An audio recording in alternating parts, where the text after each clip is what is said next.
ಕಡೆ ಬಾಲಿವುಡ್ನ ಪ್ರೀತಿಯ ಅಣ್ಣ ಸುನಿಲ್ ಶೆಟ್ಟಿ ಅವರು ಈ ಸಿನಿಮಾಗೋಸ್ಕರ ಈ ಸಿನಿಮಾದ ಕಂಟೆಂಟ್ ಕೇಳಿ ಪ್ರೀತಿಯಿಂದ ಬಂದು ನಿಮಗೆ ಸಾಥಾಗಿ ನಿಂತಿರುವಂಥದ್ದು. ಸೊ ಅವರ ಎಂಟ್ರಿ ಈ ಸಿನಿಮಾಗೆ ಮತ್ತಷ್ಟು ಬಲ ಕೊಟ್ಟಿದೆ ಅಂತ ಅನಿಸ್ತಾ ಇದೆಯಾ?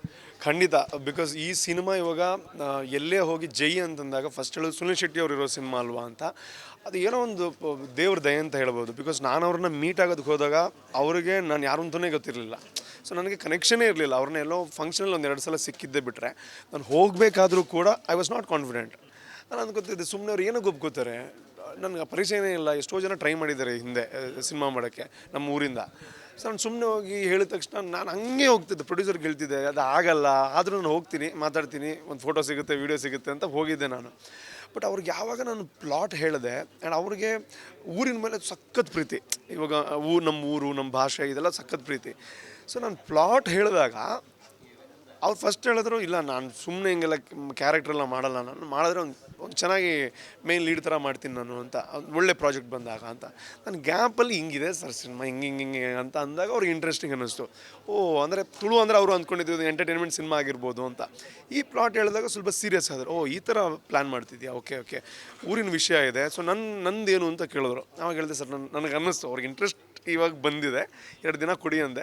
2 ದಿನ ಬಿಟ್ಟು ಅದನ್ನು ಇನ್ನೂ ಶೇಪ್ ಅಪ್ ಮಾಡ್ಕೊಂಡು ಅವ್ರ ಕ್ಯಾರೆಕ್ಟರ್ ಹೇಳಿದೆ. ಸೊ ಆವಾಗ ಇಲ್ಲ, ಈ ಥರದ್ದೇ ನಾನು ಮಾಡಬೇಕು ಅಂತ ಅಂದ್ಕೋತಾ ಇದ್ದೆ. ಅಂದರೆ ಊರಿಗೇನಾದರೂ ಅವ್ರಿಗೆ ಆ ಸಿನಿಮಾ ಮಾಡಿದಾಗ ಅವ್ರ ಕ್ಯಾರೆಕ್ಟ್ರಿಂದ ಜನರಿಗೇನೋ ಒಂದು ಒಳ್ಳೆಯ ವಿಷಯ ಪಾಸ್ ಆಗಬೇಕು ಅನ್ನೋವಂಥದ್ದನ್ನು ಅವ್ರು ಎಕ್ಸ್ಪೆಕ್ಟ್ ಮಾಡ್ತಾಯಿದ್ರು.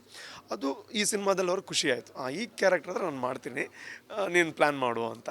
ಸೊ ನನ್ನ ಈಗಲೂ ಅನಿಸುತ್ತೆ ಆ ಒಂದು ಮೀಟಿಂಗಲ್ಲಿ ಇದು ಹೆಂಗೆ ಆಯಿತು. ಸೊ ಬಟ್ ಅಲ್ಲಿಂದ ಇಲ್ಲಿ ತನಕ ಅವರು ನನಗೆ ಕೊಡ್ತಾರೋವಂಥ ರೆಸ್ಪೆಕ್ಟ್ ಆಗಿರ್ಬೋದು, ನಾನು ಏನೇ ಕೇಳಿದ್ರು ಅವ್ರ ಪಾಪ ಟೈಮ್ ಮ್ಯಾನೇಜ್ ಮಾಡ್ಕೊಂಡು ನಂಗೆ ಸಪೋರ್ಟ್ ಮಾಡೋವಂಥ ರೀತಿ, ಅದು ಕೆಲವು ಸೂಪರ್ ಸ್ಟಾರ್ಸ್ ಅಷ್ಟು ಡೌನ್ ಟು ಅರ್ತ್ ಇರೋದಕ್ಕೆ ಸಾಧ್ಯ. ಆ್ಯಂಡ್ ಬೆಂಗಳೂರಿಗೂ ನಾಡಿದ್ದು ಬರ್ತಿದ್ದಾರೆ November 7th. ಸೊ ಪ್ರಮೋಷನ್ಗೆ ಬರ್ತೀನಿ ಅಂತಿದ್ದಾರೆ. ಸೊ ಅದೆಲ್ಲ ನಾನೇನು ಮಾಡಿಲ್ಲ, ಬೇಬಿ ದೇವ್ರದ್ದು ಆಶೀರ್ವಾದ ಅಂತ ಅಂದ್ಕೋತೀನಿ ನಾನು.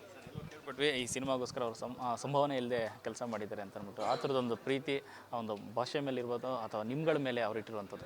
ಇಲ್ಲ, ನಾನು ಬಹುಶಃ ನಮ್ಮ ಬಜೆಟ್ಗೆ, ನಮ್ಮ ತುಳುನಲ್ಲಿ this is the highest budget cinema ಹೌದು. ಆದರೆ ಅವ್ರಿಗೆ ಕಂಪೇರ್ ಮಾಡಿದಾಗ ಅವ್ರು ಕೊಡೋ ಬಜೆಟ್ ನಮ್ಮಲ್ಲಿ ಇರಲಿಲ್ಲ. ನನಗೆ ಭಯ ಇದ್ದಿದ್ದು ಅದೊಂದೇ.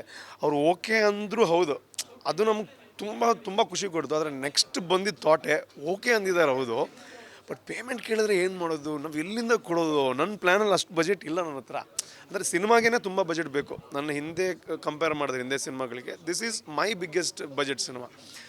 ಸೊ ಅದೇ ಟೆನ್ಷನ್ ಇತ್ತು ನನಗೆ, ಅಯ್ಯೋ ಬಜೆಟದ್ದು ಬಂದರೆ ಏನು ಮಾಡೋದು ಅದೇ ಟೆನ್ಷನ್ ಮಾಡ್ತಾ ಇದ್ದೆ. ಬಟ್ ಒಂದು ದಿನ ಅವ್ರು ಕ್ಲಿಯರ್ ಮಾಡಿದ್ರು, ಏನೋ ಒಂದು ಟಾಪಿಕ್ ಬಂದಾಗ, ನಾನು ದುಡ್ಡುಗೋಸ್ಕರ ಈ ಸಿನಿಮಾನೇ ಮಾಡ್ತಿಲ್ಲ, ಸೊ ನಿನ್ಗೇನು ಪ್ಲ್ಯಾನ್ಸ್ ಇದೆ ಮಾಡ್ಕೊಂಡು ಹೋಗುವ ಅಂತ. ಸೊ ಅದು ನನಗೆ ಎಷ್ಟು ದೊಡ್ಡ ಒಂದು ಎನರ್ಜಿ ಕೊಡ್ತು ಅಂದರೆ, ಆ ಎಲ್ಲ ಬಜೆಟ್ನ ನಾನು ಅವ್ರದ್ದು ಏನು ಪೋರ್ಷನ್ ಇದೆ ಸೊ ಅದಕ್ಕೆ ಸ್ಪೆಂಡ್ ಮಾಡೋದಕ್ಕೆ ತುಂಬ ಹೆಲ್ಪ್ ಆಯ್ತು ನನಗೆ.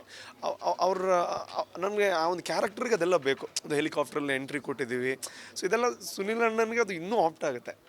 ಸೊ ಅವರು ಆ ರೀತಿ ಸಪೋರ್ಟ್ ಮಾಡಿದ್ದಕ್ಕೆ ಸಿನಿಮಾ ಇನ್ನೂ ಗ್ರ್ಯಾಂಡ್ ಮಾಡೋದಕ್ಕೆ ನನಗೆ ತುಂಬ ಹೆಲ್ಪ್ ಆಯಿತು.